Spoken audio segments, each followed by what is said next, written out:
Welcome to Anyone Can Cook, and thanks so much for joining me in my new kitchen. I've been gone a while, guys, and it's been a wild ride. I got married, I got a house, I grew out my hair, I'm wearing glasses. So much has happened in the past 3 years, and I've just been blessed every single step of the way. But I'm totally ready to get back into it, to keep baking for you guys, and to keep sharing recipes that are from some of my favorite cookbooks that I've been collecting and I've been hoarding, to be honest, for the past 3 years.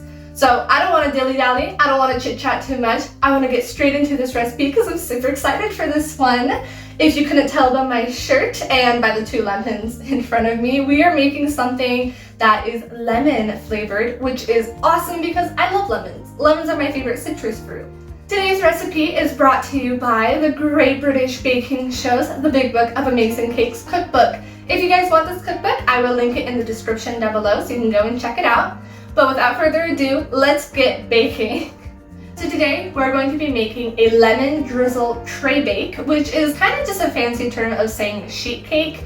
But this recipe is obviously from the Great British Baking Show, which means that they have different words for different terms in England and in the UK and in Britain and things like that. So lemon drizzle tray bake, very lemony, very sweet, but will go perfect with a cup of tea, which is awesome because I have a cup of tea waiting for me right there. The ingredients that you're going to need to make today's recipe are a half a cup of butter, unsalted and softened. You can also leave it out overnight or for a couple of hours to get to room temperature, but I just like popping mine into the microwave until it's pretty softened.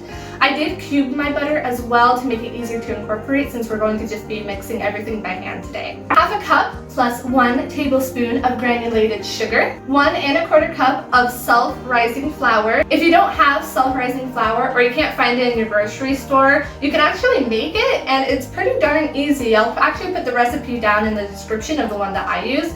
But it's basically just flour mixed with baking powder and salt already, and you kind of just aerate it, and that's basically what self-rising flour is. Now this recipe does include a little bit more baking powder, so you want to include that baking powder along with the self-rising flour. 1 teaspoon of baking powder, 1.5 tablespoons of whole milk. I put this in a cute little espresso cup because I didn't have a container or a bowl that was small enough, but these are like the perfect size for this amount of milk.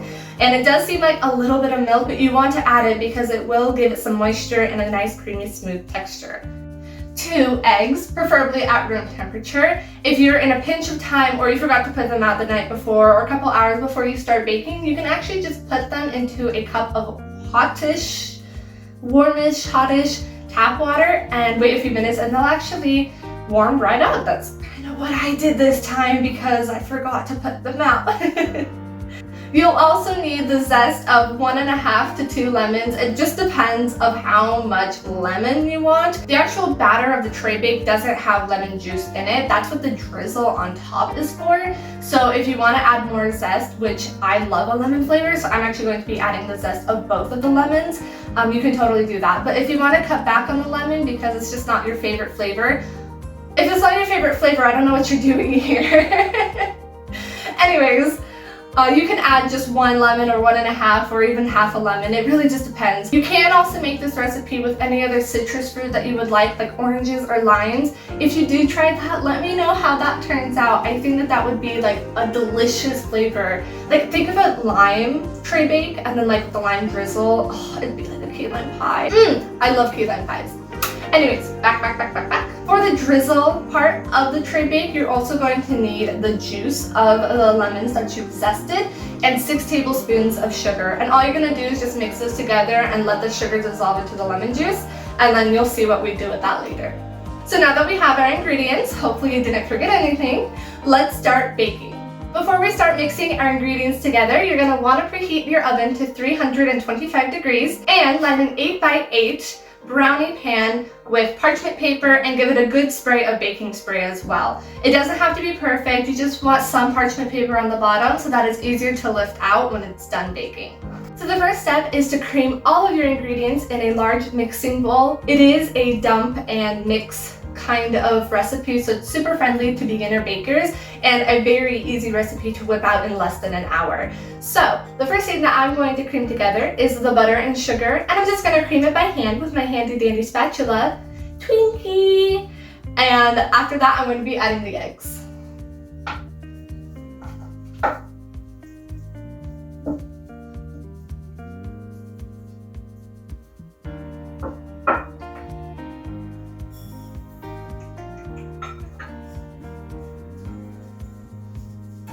So once it's all creamed together, I kind of switched to a whisk to give it one last couple of stirs, but that's kind of how you want it to look like. It's super creamy, super pale, and light and fluffy. So once you've got it nice and homogeneous, we're going to be adding the 2 of our eggs.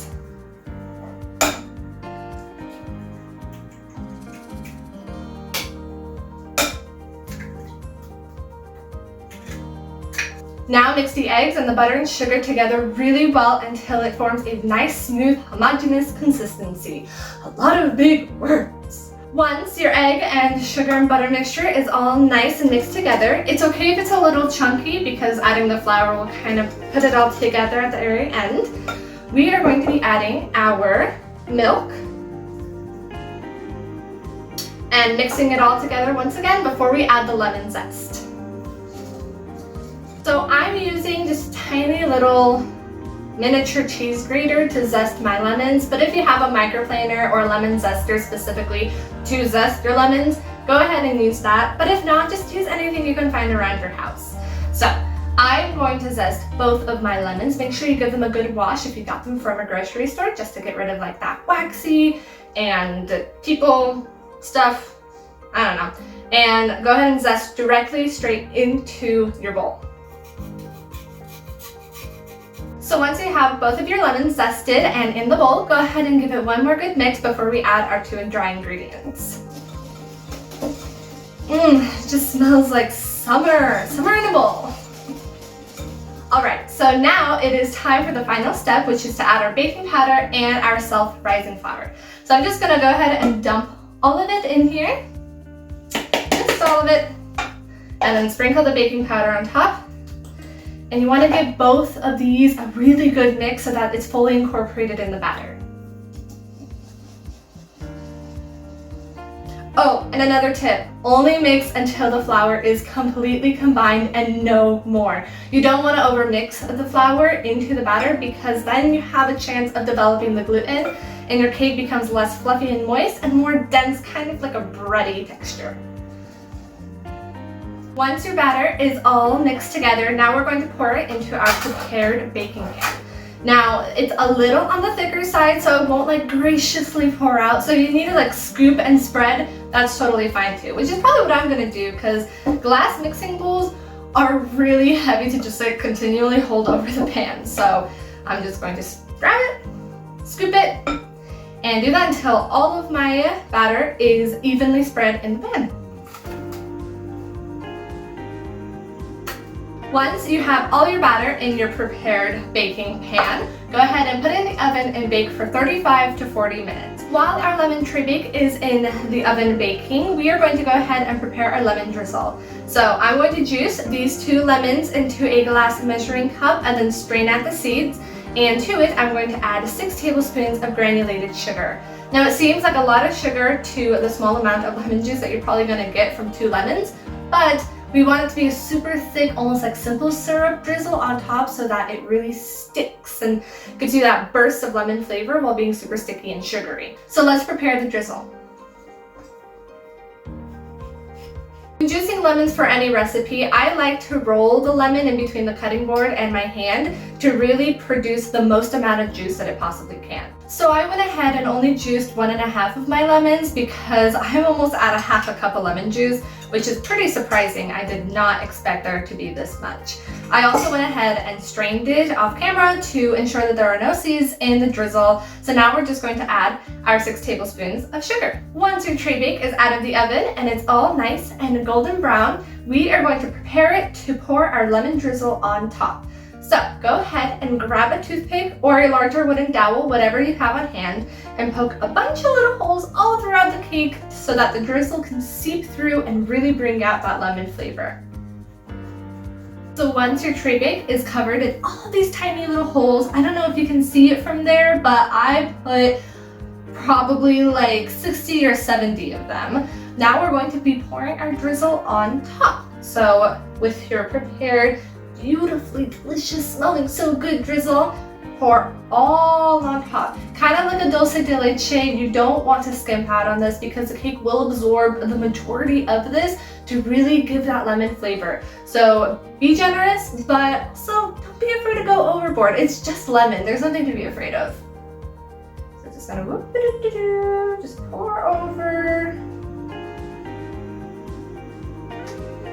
Yum, yum, yum, yum, yum, yum. I'm just gonna give it kind of like a little twirl, little shake, and you can kind of see that there's like not a lot of liquid on top already because of all those holes. It just went straight through and into the cake. So I'm gonna leave this to completely cool for about maybe 20-ish to 30 minutes, maybe even pop it into the refrigerator and let the cake really absorb that lemon drizzle before we cut it into wonderful bite-sized squares and put the last finishing touch on top.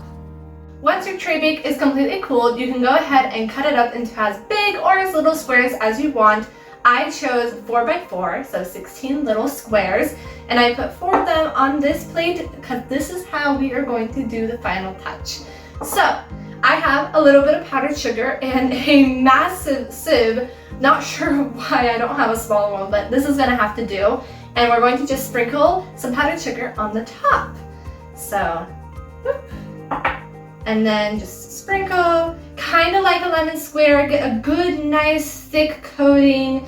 And this is why you want them to be completely cool, because the warmth will actually melt the powdered sugar, and then you're not gonna see this beautiful white color on them. So we're going to do nice, thick coat. And then I also have some cut up lemon wedges from the lemons that we juiced. And I'm just gonna place one on top of every square. And gives it a nice, good presentation for the end. Ta-da! All right, let me put it onto the display board and then we'll be done. And we're done. These smell so good and they made my kitchen smell like a lemon orchard. I cannot wait to try these. I am my own taste tester today since I am now flying solo, but it's okay, because lemons are my favorite, so I'm not really complaining. Thank you so much for joining me in my kitchen to make this amazing lemon drizzle tray bake. These are a perfect party favor or the perfect thing to bake for a bake sale. Ooh, that would be the perfect thing for the summer. They are just simply divine. I cannot wait to try them. They turned out so cute with the little lemon wedges on top too. If you like this video, go ahead and give me a big thumbs up. Leave a comment down below, let me know what you thought, and let me know if there are any ideas that you would like me to bake. I'm only going by the seat of my pants here. The cookbooks are just something for me to have a little bit of control in, but if there's a recipe you really want me to try, I will do it, because I do it for the people. If you're interested in purchasing this cookbook for yourself, I will link it in the description down below so you can go and check it out. And as always, bon appetit!